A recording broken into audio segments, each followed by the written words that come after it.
Hi, I'm Lydia West. And I'm Nicola Coughlan. And we're here one-on-one for Harper's Bazaar. Where were you when you found out you got the job in Big Mood? So I was first sent the scripts. I was sent episodes 1 and 2, and it was kind of for your consideration, read this script. And I remember reading them so fast, and it was in lockdown. Was it that long ago? Yeah. Whoa. I was just like, I'd just love to be part of it. Just please, let me know how it goes. And then I didn't hear anything for a while, and then my agent just called me at the start of last year and said, Channel 4 have commissioned it. Will you be part of it? And don't you get that feeling when you know, when you just want to read something and you're like, I want to be in this. There's something like when something's good, there's a certain like weird, not like electricity, but it's something like that. You just go, yeah, you can feel like there's all the little buzzy bits of something. And it's just easy to read. It's easy to read, and I think you can instantly, when we did the first read through, it just like was instantly easy, and I think that's the mark of a really good script, a really well written script, that like the work is done for you. You're like, I don't have to like fill in the blanks here. I think, what do I do with this and this and this? It's exactly. just, like, all there. How did you feel when you found out you would be starring alongside me? So happy.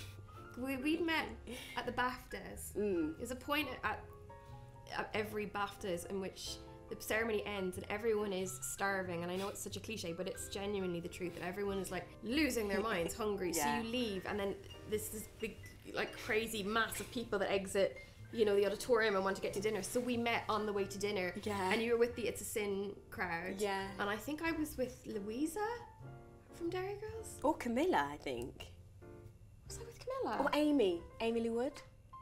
Someone. I was with a woman. I was with some nice woman, and we met you, and you just had like, so you're like sunshine. And then Camilla was like, I think it's gonna be Lydia West. And I was like, yes, that's perfect. Because also, like, I think we talk about this a lot on set, like we are very committed to the non-toxic environment, because I truly believe like good work doesn't happen in an area that's like not supportive, or people are not like buoying each other up. And I felt like we were gonna have that together, and we really did.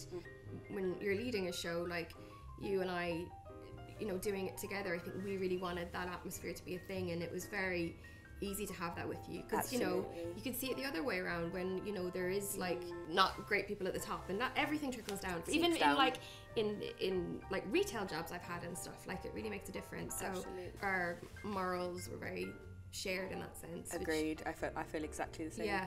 And also for like people coming, because on this show we have such an incredible supporting cast. We wanted everyone to come in and feel welcome, and like they came and they were so good. And it's we had a pretty short shooting schedule. It was like 7 weeks, and you film a lot of scenes a day from a lot of different episodes. You're jumping to and from so much. But I think that those people coming in with their energy just like buoyed us up and made us want to be better and be funnier. And absolutely, it was such a good team. It was such a good team. And the WhatsApp group is still popping off, which is always a good sign. Luke Featherston. Getting sick. I just got sick. He loves a rave. At 1 a.m. Loves it. But that's the kind of thing, that's the thing you dream of in every job, is like making a close group of friends. And this we did, which is like gold. It's really special. What was the audition process like for you? So I never actually auditioned. I was more like threatened into it, I would say. I have known Camilla for 15 years. We met as foundation course students at Oxford School of Drama. I thought she was so funny and so smart, and we were both training to be actors at the time. And then she went on to Birmingham School of Acting, and I didn't get in anywhere, and she was like, why don't you audition to come here? So I followed her and got into Birmingham School of Acting. And then when she left drama school, she realised she didn't really want to act, and she wrote a short play in a short play writing night, and I went to see it, and I was like, oh, she's going to be a really famous writer.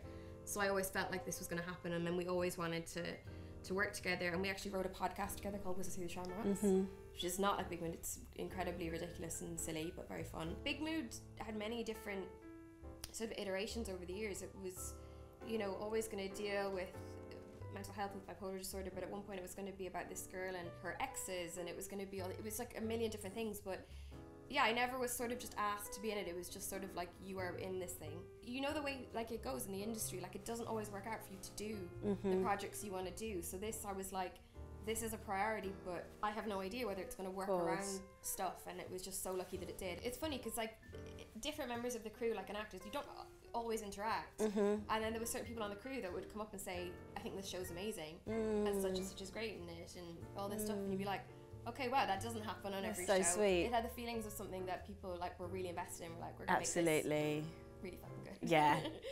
So is there anything you did in particular to get into character as Eddie? Having a conversation with Camilla at the start before we started filming, just to understand who Eddie was. Camilla sent me maybe like a 6-minute voice note about who Eddie is and what the origins of Eddie and her backstory.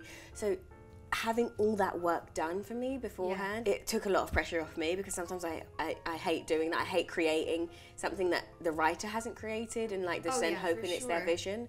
So it was so easy with Eddie because the writing was so strong and the personality was just fully formed that I just felt like, okay, I know what my backstory is, I know where I'm coming from, I know what my intention is, I know like what my morals are, and I'm just going to go into it. So it was really easy just to like learn the lines.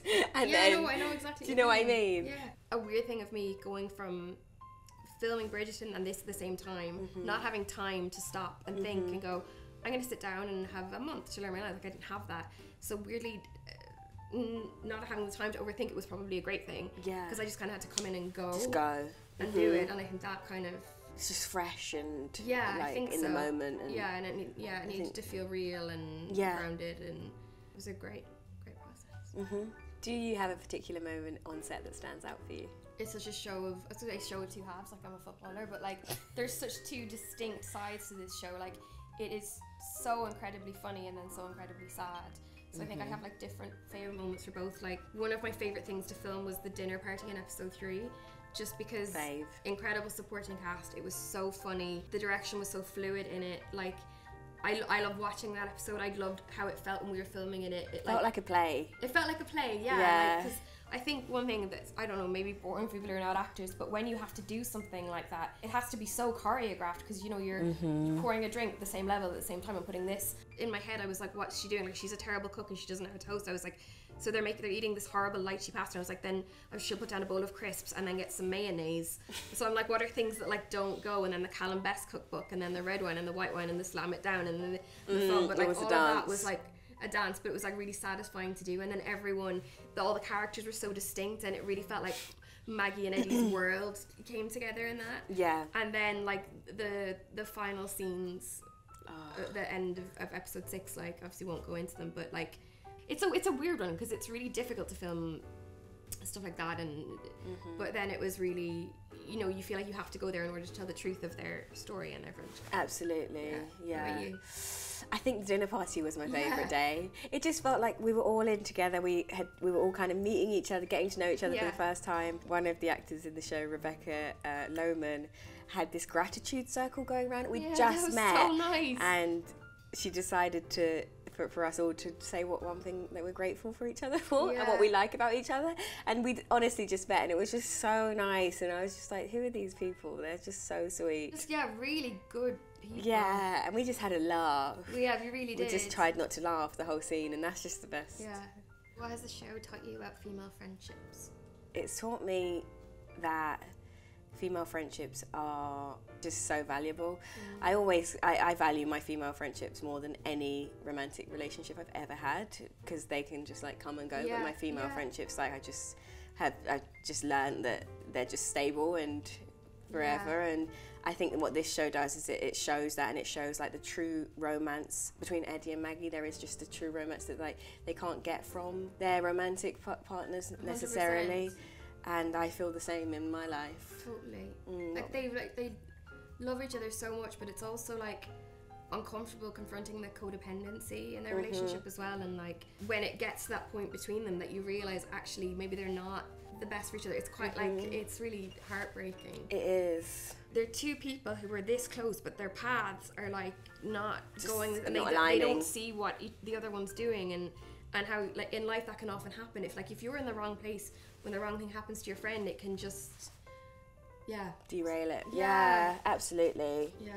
And just sometimes learning that sometimes like you grow up with someone and you grow together, and sometimes you can grow apart, but you can still have so much love for each other. Yeah. And that's healthy too. What do you hope audiences take away from the show? I'm excited for them to experience it. I know that might sound cheesy, but I think they're going to expect one thing and it be that, but a lot more, if that makes sense. I think it's, as I said, a show that's really deeply like belly laugh funny. Like it's really, I find it really hard as an actor to like see myself and stuff. I think the first couple of times I watch it, I'm a bit like, oh, and like, why did I do that, self-critical. But the first time I watched Big Meat, I was like, this is a great show. Which is like, just doesn't happen. Doesn't happen, no. It doesn't happen. I also think it's going to really not educate people, because it's not preachy, but it's going to give people an insight into bipolar disorder that I certainly didn't have before we filmed. Same. And it confronts the uncomfortable sides of mental illness, like the not, you know, because there's a lot of talk in the media now about mental health and understanding, and it's okay to talk, okay not to be okay, but this kind of goes into the uglier side of it in a weird way, and how difficult it is sometimes to be friends with someone that's struggling and stuff like that. What about you? I agree. Yeah, I think the audience is the message of kind of it being uncomfortable and it being hard and difficult, but this like overarching theme of love, kind of just being present and support being present between the friends, and I think that's so important. And yeah, I just hope people feel educated and inspired and just feel like they would love to be friends in a friendship like I feel like Maggie it and feels Eddie's. real, Yeah.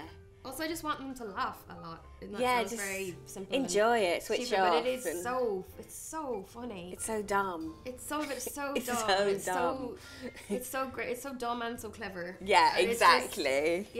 it's just we really love it. So yeah, I totally do too. Yeah. Thank you for watching. Go and watch Big Mood now.